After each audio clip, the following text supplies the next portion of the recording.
What's up, guys? Welcome back to the Enduring Aesthetics Podcast. On today's episode, Clint and I talk about the evolution of the bodybuilding workout. Let's jump right into it.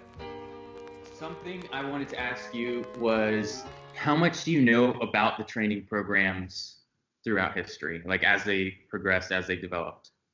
Well, just kind of like in my last article I put out, right, on the different eras. I spoke a little bit about that for each era, the stuff that I know.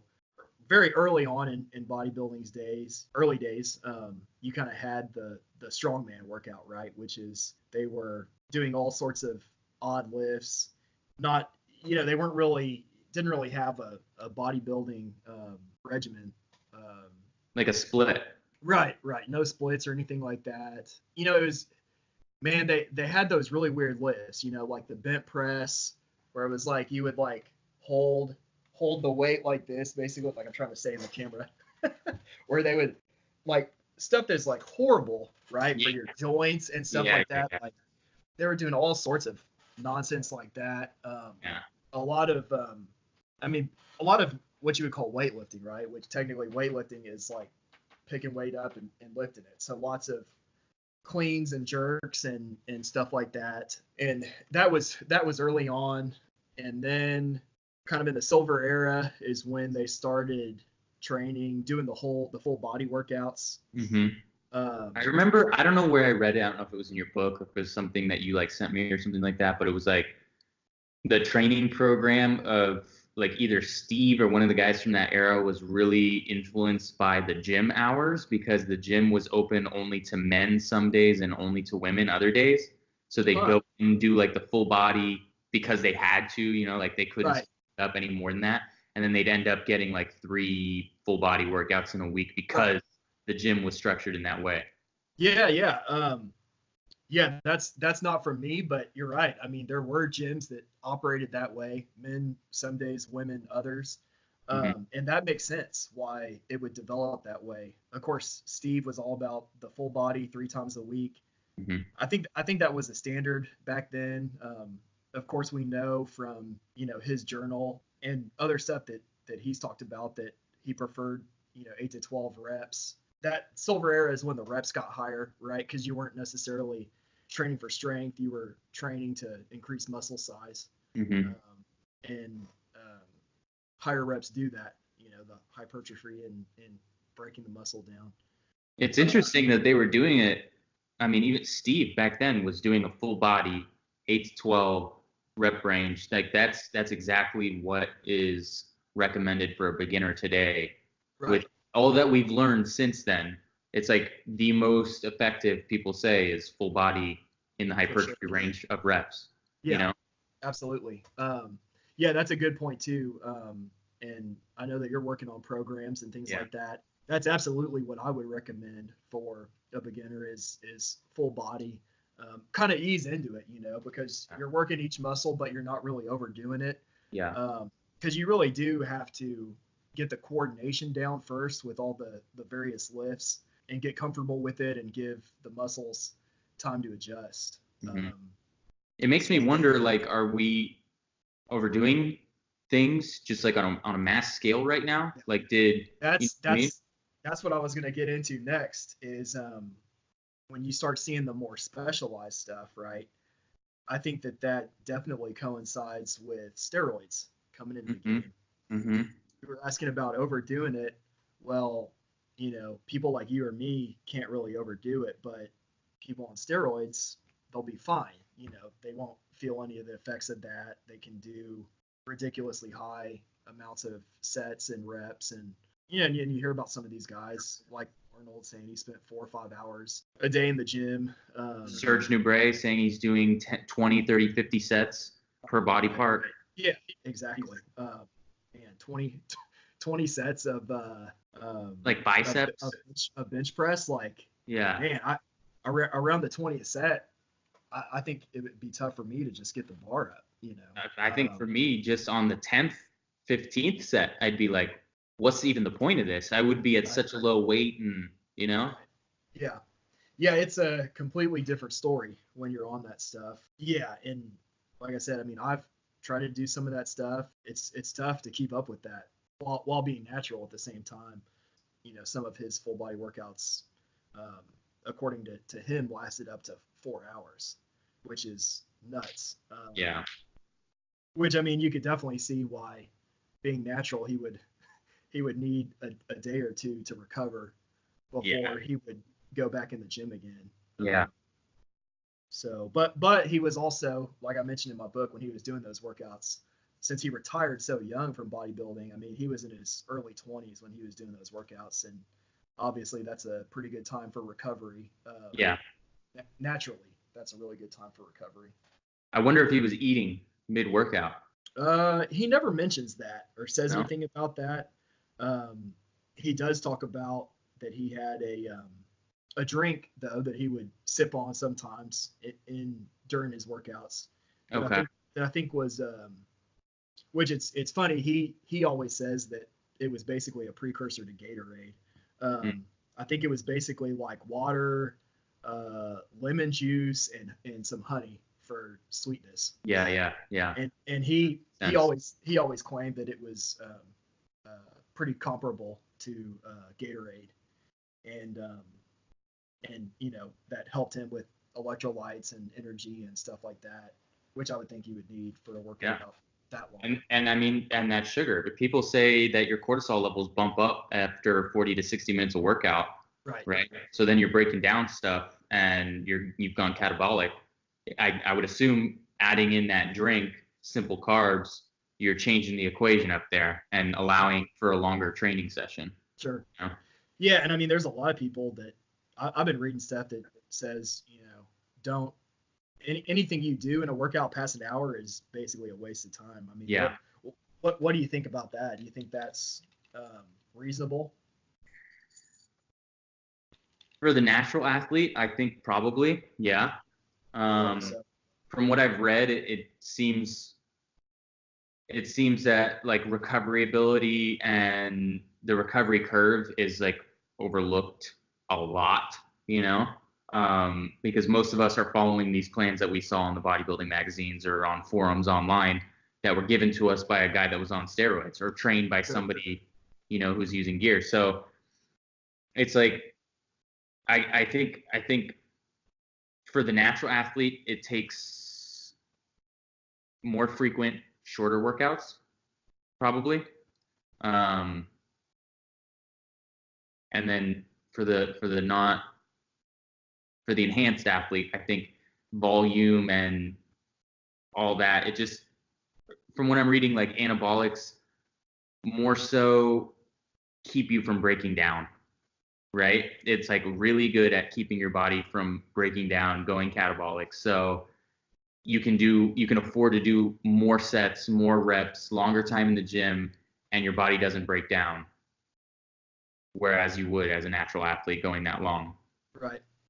What do you think about the high intensity, heavy duty, Mike Menser kind of stuff? Is that only something you think that works on an athlete on gear? You think something like that would work on for the natural athlete?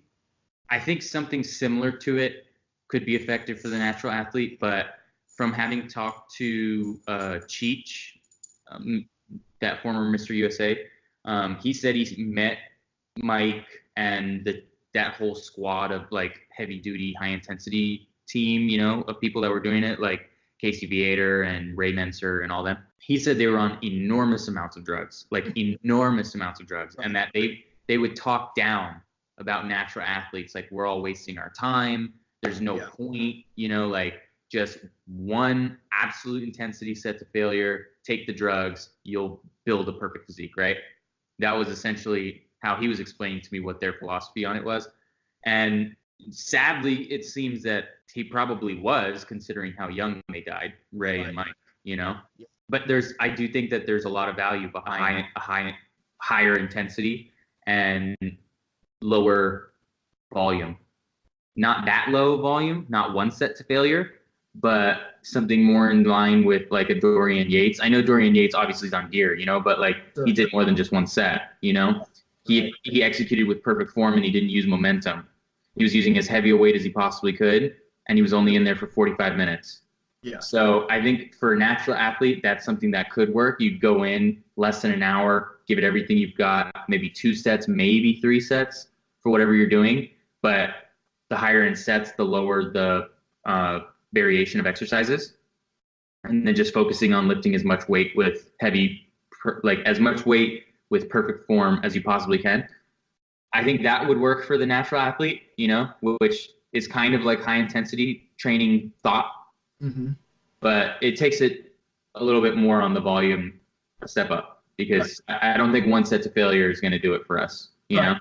And also it takes an enormous amount of like mental fortitude to go in there every single time and do 1 set all the way to failure. I mean, it's not easy. Right. Yeah, for sure. Have you ever been to a point where you felt like you were training too much, got overtrained? Most definitely. How did that feel? It just felt like stagnant. It didn't feel like painful per se.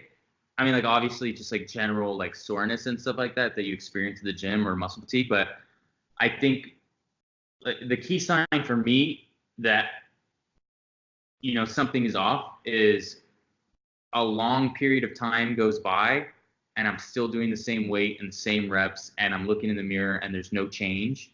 And I feel like I'm absolutely killing myself in the gym.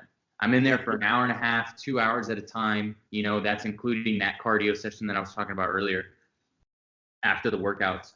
And, I feel like I'm putting in all this effort. I'm doing all this work, but I'm not seeing a significant change. Where before I was doing less and I was seeing consistent change over a period of time.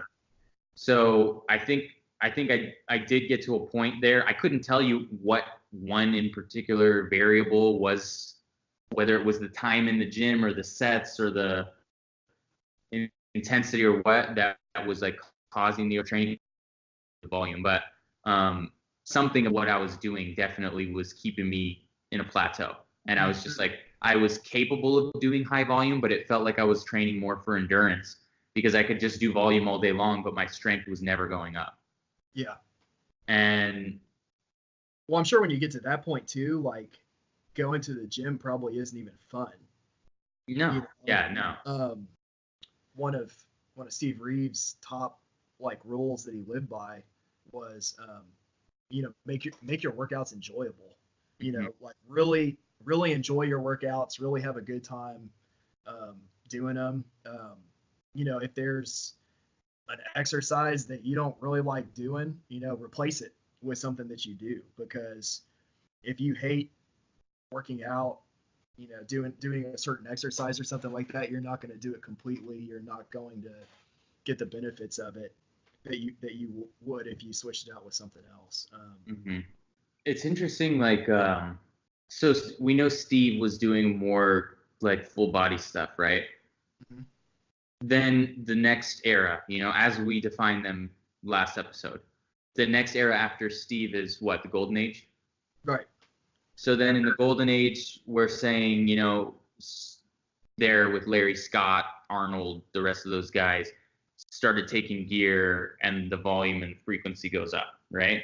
And we know for sure Arnold was talking about, we like to be a little overtrained, that's classic, like you're on gear, so it's not affecting you, Yeah, absolutely. And then that influences like a generation of people in the 80s, that next generation that comes up is like, they're all looking at Arnold's workouts because they want to look like Arnold, right? Mm-hmm. But there were still natural athletes in that time that were competing at a professional level. For example, like Francois Gay won Mr. Universe, and he was natural. I know Paul Jean Guillaume was natural, 175 pounds. He just had incredible shape and condition. I'm wondering what these guys were doing that was different, right? And I also asked Cheech, because Cheech, he won Mr. USA, right? And he told me he's been 100% natural his entire life. So I asked him what he was doing, and he was like, well, us natural guys, we just got to do a little bit more volume. And then I'm thinking, like, what? More volume? Like, that doesn't make any sense at all. That's in line with what Arnold was just saying. We like to be overtrained. He's on gear, clearly, Right. So I don't know, dude. I'm just like confused by it all. It's just Yeah, and everybody's different, right? So maybe push pull together works better for me. Maybe it's better for you. Like you said, if you separate it, push one day, pull the next. Man, you never know. Like genetics play a huge role. Some people have better recovery ability than others. Absolutely. And then it's crazy how much your sleep and your job play in terms of your development, because stress in your job will cause you to go catabolic with all the cortisol. And then not sleeping enough makes your hormones go all wonky and you don't have enough time to recover. Right. So you could just as easily overtrain just by having a high stress job and not sleeping enough, even if you're doing a low volume of stuff, you know? So like there's so many variables involved that it's like. Yeah, because you get most of your growth hormone, natural growth hormone, when you sleep, I believe. Yep. So yeah, if you're not getting a good night's sleep, you're not getting that growth hormone. Where do we go from here if we want to achieve an old school classic physique as a natural bodybuilder, you know? Well, of course, Reg and Steve had to work hard as hell to get that. And I think that's what puts off a lot of people, especially from everything I hear. I mean, the typical steroid user is the bodybuilder. It's like a typical like white collar worker, right? Who just wants to look better. And they want a shortcut to it. So they take stuff like that.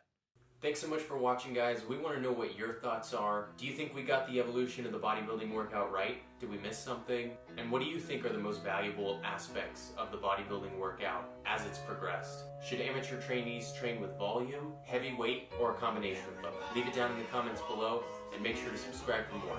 Of bodybuilding, I would say that to me is like so far removed from the classic ideals because the mass game has been pushed so far. Right. When I go personally to think of old school bodybuilding, the first time period that comes up to my head is the golden era, and to me that's